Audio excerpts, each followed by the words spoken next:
वो चाहे किसी का रिश्ता हो या पूरा का पूरा जीवन। अब देख ही रहे हैं तो ये भी देख लीजिए कार्तिक जी। देखिए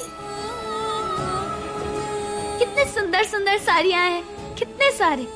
हम जब आए थे ना घर में तो गिन के 2 जोड़ी साड़ी भी नहीं लाए थे। अब ये जेवर भी तो देखिए, देखिए कितने सुंदर है। हमने मांगे भी नहीं थे और आपने दिला दी।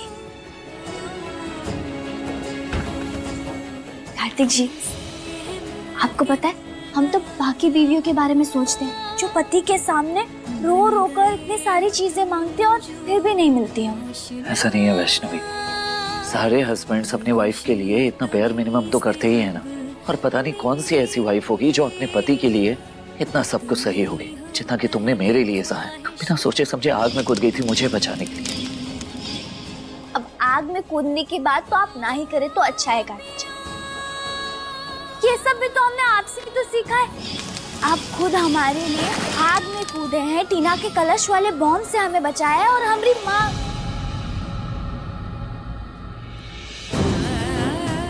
हमारी माँ को न्याय दिलाने के लिए आपने जमीन आसमान एक कर दिया था कार्तिक जी। आप खुद बताइए कार्तिक जी, अगर आपने हर बार हमें नहीं बचाया होता तो क्या हम आज यहाँ होते? काश आप खुद को हमारी आंखों से देख पाते, तब आपको पता चलता कि आप हमारे लिए क्या है।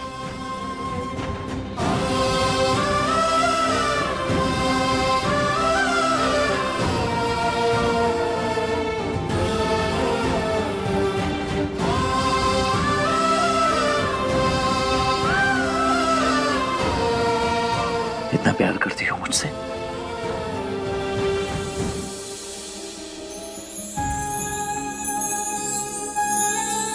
जितना हमने आपको बताया उससे कहीं ज्यादा कार्तिक जी।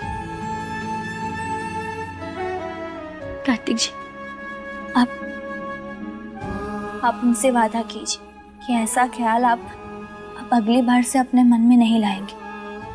ऐसा नहीं सोचेंगे कि आप हमारे लायक नहीं, कभी नहीं कहेंगे।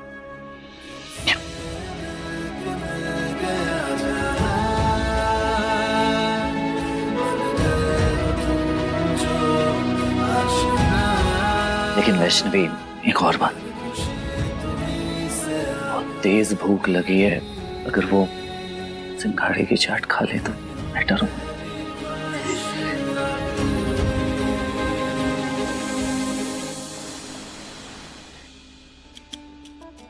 वाह दादी वाह, सर्दी की शाम और लिट्टी चोखा एकदम परफेक्ट कॉम्बो है ना? अभी तुमने वैष्णवी के हाथ का लिट्टी चोखा नहीं खाया है। एक बार खाओगे ना बार बार भाग के आओगे। मानना पड़ेगा, वैष्णवी शादी के बाद खाना बहुत बढ़िया बनाने लगी है।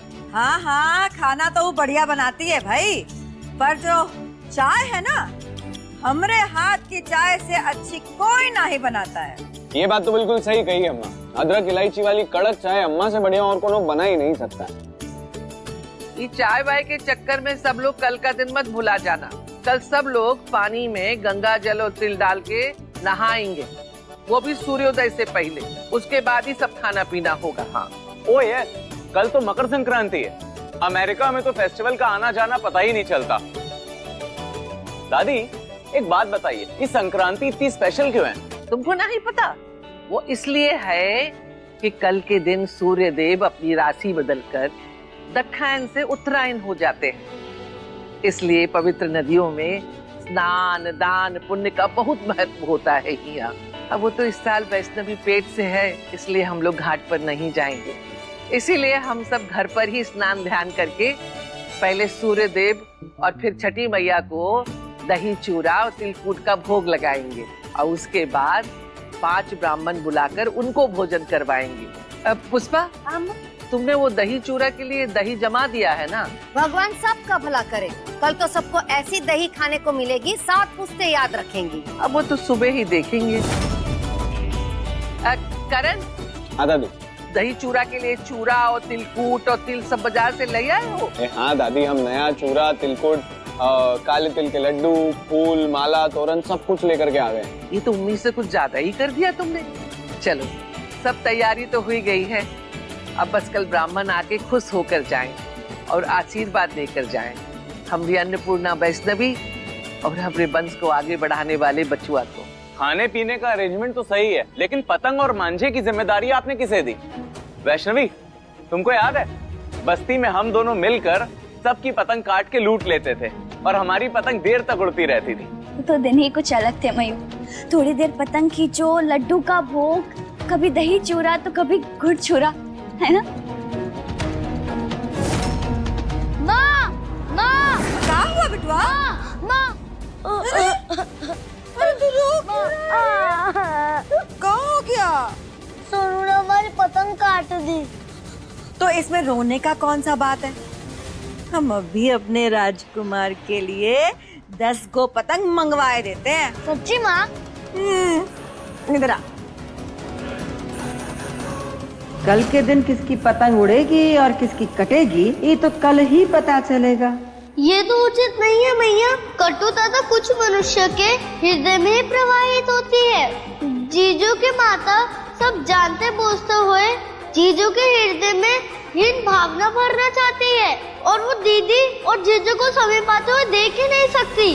सत्य कहा शैशव, किंतु वर्षा ऋतु में कोई मनुष्य वर्षा से बचने की व्यवस्था किए बिना घर से बाहर निकल पड़े और वर्षा में भीग जाए तो इसमें दोष मेघ व बादल का होगा या स्वयं मनुष्य का? अर्थात मैया? अर्थात बादलों का कार्य ही है वर्षा करना। यदि हमें उस वर्षा के प्रकोप को नहीं झेलना तो हमें स्वयं ही उसकी व्यवस्था करनी पड़ेगी। उसी प्रकार शत्रुओं का कार्य ही है संवेदनशील अवसर ढूंढकर वार करना। इसीलिए उससे बचने की व्यवस्था तो स्वयं हमें ही करनी होती है। हमें अपने मन, अपने हृदय को इतना शक्तिशाली बनाना चाहिए कि किसी के कोई भी बुरे विचार हम पर कभी हावी ना हो पाए। किंतु किसी भावुक परिस्थितियों में मनुष्य का विश्वास स्वयं पर बना रहे, ये तो अति कठिन है ना भैया? कठिन तो है, किंतु मनुष्य स्वयं ईश्वर का ही एक अंश है। मनुष्य में असीमित शक्तियां विद्यमान होती हैं। यदि वो चाहे तो अपने परिश्रम और ईश्वर की कृपा से जो चाहे प्राप्त कर सकता है। फिर ये हीन भावना क्यों?